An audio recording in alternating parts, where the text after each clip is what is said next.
Medieval winter survival, how people endured the harshest months in history. As I huddle here beneath 3 electric blankets cranked to maximum heat, my lower body soaking in a scalding foot bath, while my hair practically catches fire in my desperate attempt to stay warm.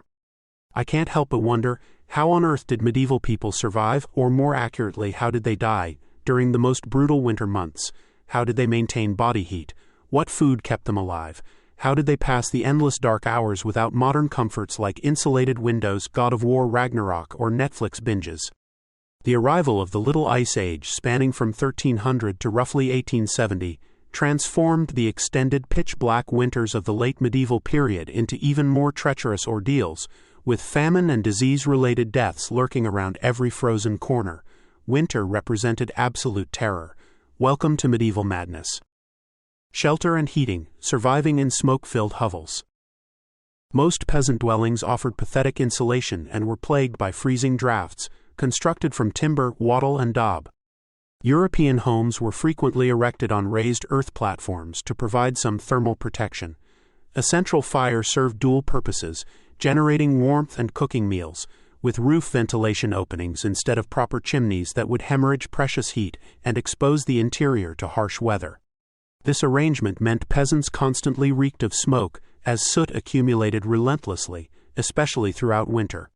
Sometimes a second level accessible by ladder provided storage space, while tables and sleeping areas surrounded the main fire. An adjoining section might house livestock.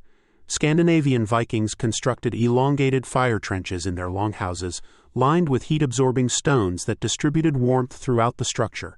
Viking longhouses featured integrated stables where cattle sheltered during frigid months. Cows, chickens, and pigs weren't just sources of sustenance and raw materials, they provided crucial body heat. Using animals for additional warmth had significant downsides. Indoor life became cramped, foul-smelling, and cacophonously noisy. But at least you wouldn't freeze to death while spooning a pig. Imagine some Marvin Gaye soundtrack, a couple bottles of Chateau Cheval Blanc. You get the romantic picture. Houses using portable braziers faced serious fire hazards, and countless homes burned down due to negligence. Stone structures were notoriously frigid, and glass windows remained exclusive to the wealthy elite. Surviving through layered clothing and body heat. Combining insulation with radiant heat proved most effective for staying warm. Positioning oneself near heat sources while trapping warmth close to the body with thick garments. Layering offered the simplest solution: linen undergarments beneath wool and outer clothing.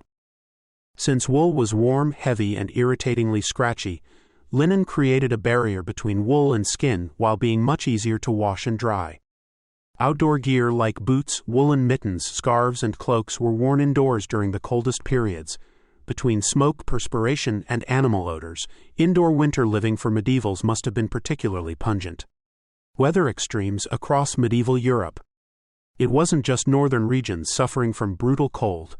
Mainland European weather could be devastatingly harsh. During winter 1363-64, major rivers and lakes froze solid between December and March.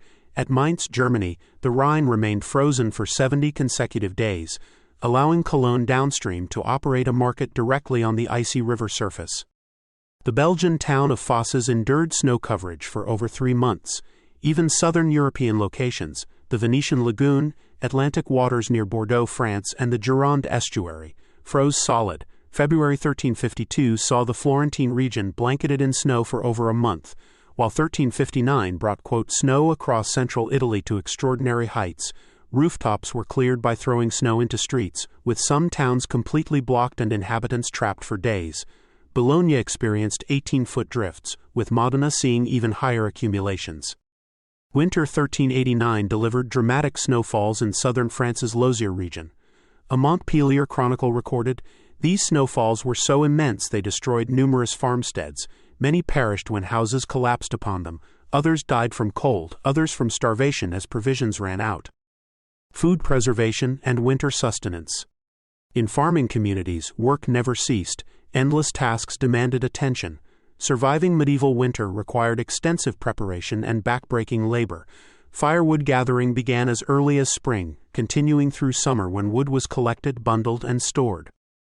Autumn harvests required preservation to last through winter months.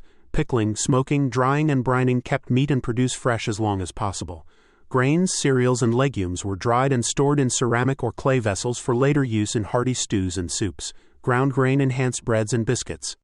Fresh fruits and berries became scarce during winter, necessitating preservation through air drying or pickling. Summer provided fresh milk and eggs from goats, cows, and chickens, dairy products forming essential dietary components. Milk transformed into butter, cheese, or yogurt. Scandinavians consumed massive quantities of skyr, a sour milk cheese created after curdling and straining. The Great Famine, when survival became impossible. European famines struck approximately every 20 years, with the Great Famine of 1315 to 1317 proving most catastrophic.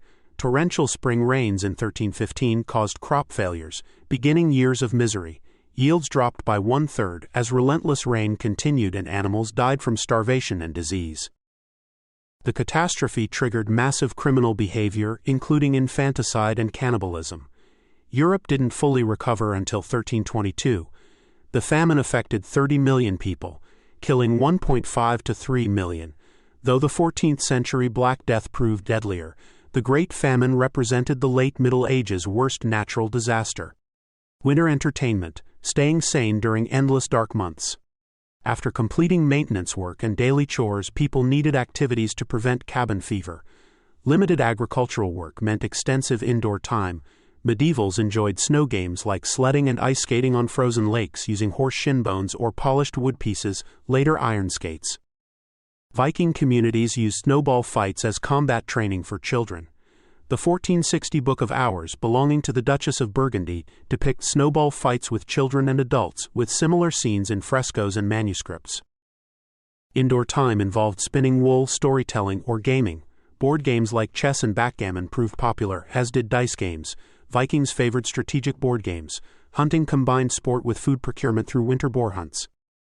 The highly read Secretum Secretorum treatise covered ethics to astrology, medicine to justice, stating winter's dominant humor was phlegm. Harmful effects could be prevented through dietary changes. Hot meats like pigeon, game, and mutton plus fine red wines were recommended, while bloodletting, fornication, and laxatives should be avoided, along with overindulgence, though winter overeating was preferable to other seasons due to inward-drawn natural body heat improving digestion. Southern Europeans experiencing warm temperatures and hot summers faced shocking harsh medieval winters, while northern populations proved better experienced and equipped with pelts and skis.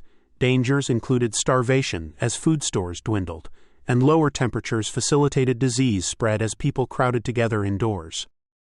Stockpiled provisions helped keep people warm and fed, but for medievals in winter's depths, death lurked perpetually nearby. Thank you for watching this Medieval Madness episode. Stay warm this winter, and we'll see you next time for another episode.